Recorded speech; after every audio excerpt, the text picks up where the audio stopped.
नमस्कार पेरेंट्स, मैं हूं डॉक्टर जीवन Silwal, paediatric neurologist, एथिना polyclinic Siliguri से।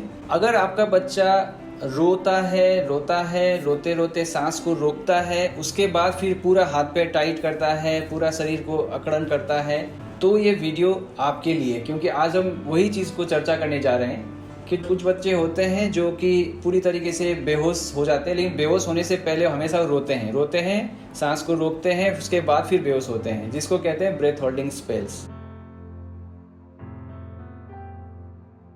तो आज हम चर्चा करने जा रहे हैं ब्रेथ होल्डिंग स्पेल्स के बारे में। तो ये चर्चा करना क्यों ज़रूरी है, क्योंकि बहुत बार हम लोग क्लिनिक में देखते हैं कि जब बच्चे आते हैं ऑलरेडी दवाइयाँ जो हैं एपिलेप्सी की दवाइयाँ खा रहे होते हैं, और हम लोगों को इस चीज़ को जानना ज़रूरी है कि जो शरीर हर बार टाइट करता है, आंखें को पलटाता है या झटका होता है, हर चीज़ सीजर्स नहीं है, हर चीज़ कन्वल्जन नहीं है, एपिलेप्सी नहीं है।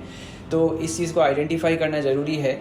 तो इसमें से ऐसे बच्चों में बहुत सारे मूवमेंट्स होते हैं, स्पेशली शुरू के 2 साल में कई प्रकार के झटके होते हैं, कई प्रकार के सीजर जैसे दिखने वाले बहुत सारे कंडीशंस हैं जो कि गलत रिपोर्टिंग, गलत ईजी रिपोर्टिंग की वजह से दवाइयाँ बच्चों की चलती रहती हैं। और आप जानते हैं कि एपिलेप्सी की इलाज जो है सप्ताह दिन या 2 हफ्ते का जैसा एंटीबायोटिक का कोर्स जैसा नहीं है, ये आपका लंबा चलता है। ट्रीटमेंट 2 से 3 साल तक कम से कम चलती है। तो इसका हमको प्रॉपर आइडेंटिफाई करना बहुत ज़रूरी है। तो ब्रेथ होल्डिंग स्पेल्स क्या है, तो कई सारे बच्चे होते हैं, स्पेशली छोटे बच्चे, 2 साल से नीचे वाले बच्चे, मैक्सिमम आपके 80-90% जो केसेस होते हैं वो 2 साल के नीचे वाले बच्चों में ही दिखता है। हार्डली ऐसा हम लोग कभी देखते हैं कि बच्चा 2-3 साल के ऊपर चला गया और उसके बाद स्टार्ट हुआ हो, क्योंकि ज़्यादातर ये 6 महीने के आसपास की उम्र से ही ये स्टार्ट होती है। कुछ बच्चों को थोड़ा पहले 2-3 महीने से भी हो सकता है कि स्टार्ट हो। लेकिन उनका सिम्टम कैसे स्टार्ट होता है कि सबसे पहले वो रोते हैं, जैसे उनको कुछ चाहिए, आपने कुछ वो मांग रहे थे, आपने उनसे छीन लिया, या वो कुछ डिमांड कर रहा है बच्चा लेकिन आप नहीं पूरा कर रहे हैं, तो उसको बहुत गुस्सा आएगा, वो बहुत जोर जोर से रोने लगेगा। जब वो रोएगा, रोते रोते वो क्या करेगा, करके सांस को पूरा रोक देता है। जैसे हम सांस बाहर छोड़ते हैं, वो छोड़ते समय वो कंटिन्यू करके स्टक हो जाएगा, ऐसा लगता है बस उसकी सांस रुक गई है वहाँ पे, ऐसा लगेगा। और ये डिपेंड करता है कि कितना देर तक रुकेगा। अगर बहुत देर तक रुक गया तो क्या होता है कि उनकी वो जो हार्ट बीट होती है ना, बहुत कम हो जाती है, उसकी वजह से ब्रेन में ऑक्सीजन नहीं जाती है। तो अगर वो बहुत लंबा तक रह गया, 1 मिनट ऐसे ऊपर चला गया, तो क्या होता है, आपके जो ब्रेन में ब्लड नहीं जाने की वजह से शरीर पूरा एकदम अकड़न जैसा, स्टिफ, जैसे सीजर्स होते हैं एग्जैक्टली वैसे ही होगा। हाथ पे टाइट करेगा, कुछ बच्चे आंखें पलटाएंगे, और कभी कभी एकदम जैसे मिर्गी के पेशेंट्स होते हैं वैसे ही झटके भी आते हैं एग्जैक्टली, ठीक है। तो वो एग्जैक्टली दिखने में, अगर हम लोग केवल वो लास्ट वाला पार्ट को ही अगर हम बात करें और पेरेंट्स आके उसी चीज़ को बताते हैं कि ऐसा हुआ, बच्चा पूरा हाथ पे झटका किया, ऐसा हुआ, लेकिन अगर हम ये पूछना भूल गए कि ये रोने के बाद हुआ था, तो हम लोग पूरा चीज़ को मिस आउट कर जाते हैं। तो ये डिटेल जो इवेंट को आप कभी भी जाएंगे तो डिटेल इवेंट को समझाइए, ठीक है। तो ये ब्रेथ होल्डिंग स्पेल्स कोई सीजर्स नहीं है, कोई एपिलेप्सी नहीं है, ये नॉर्मली ग्रोइंग बच्चों जो होते हैं उनको होता है। और ये ब्रेथ होल्डिंग स्पेल्स आपके 1-2 मिनट से लेकर 3-4 मिनट तक रहता है। और कुछ बच्चों को बहुत फ्रिक्वेंट भी हो सकता है, हर दिन हो सकता है, हफ्ते में 2-3 हो सकता है, किसी को 2-3 महीने में एक बार। तो फ्रीक्वेंसी वेरी करता है, सबको अलग अलग तरीके की हो सकती है।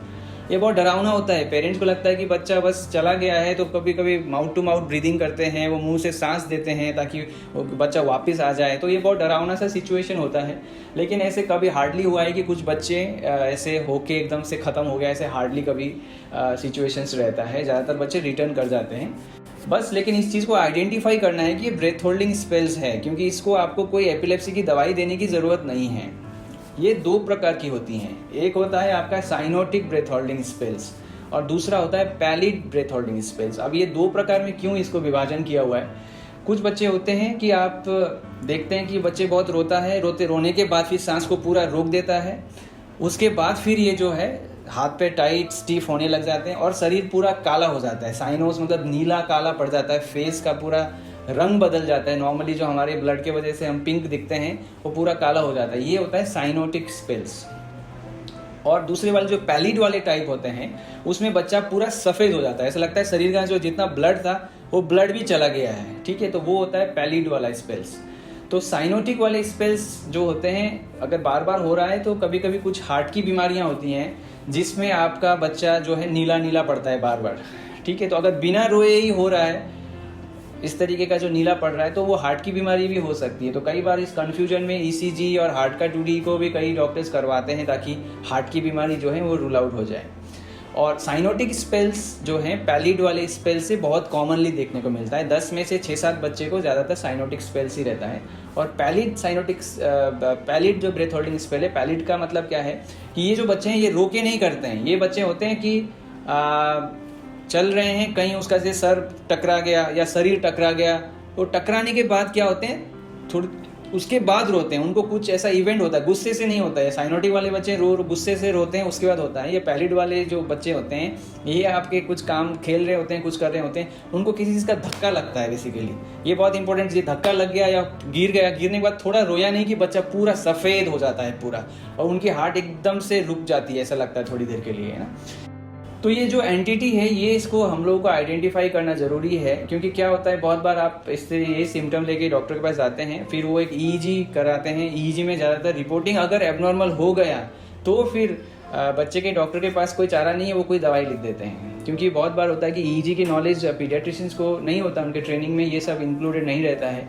तो ऐसा अगर आपको डाउट है कि बच्चा नहीं हमारा रोने के बाद ही इस तरीके का करता है, तो आप पीडियाट्रिक न्यूरोलॉजिस्ट से सलाह लें और उनकी रिपोर्टिंग को ही, ईईजी रिपोर्टिंग को ही फॉलो करें, ताकि जो डायग्नोसिस है मिस आउट ना हो, अननेसेसरी कोई दवाई देने की ज़रूरत नहीं है।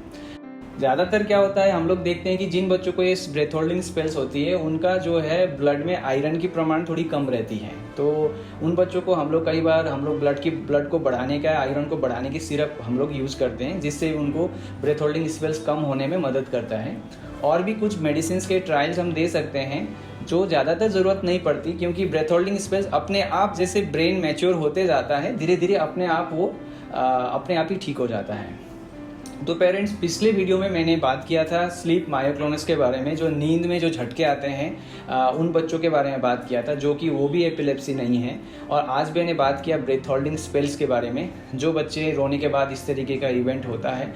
तो ये दोनों ही चीज़ कम्प्लीटली बेनाइन है, कम्प्लीटली नॉर्मली ग्रोइंग बच्चों में रहता है, और इन दोनों को ट्रीटमेंट करने की कोई ज़रूरत नहीं है। तो इन चीज़ों को आपको समझना ज़रूरी है। तो ये मैसेज मैं आप लोगों को तक पहुँचाना चाहता हूँ। और भी ऐसे कुछ मिमिक्स हैं जो सीजर्स के मिमिक्स होते हैं, इसके बारे में हम आगे और बात करेंगे, और वीडियो में हम लोग दोबारा यही कुछ इन्फॉर्मेशन लेके दोबारा मिलेंगे। तब तक के लिए आप मुझे विदा दीजिए। Thank you.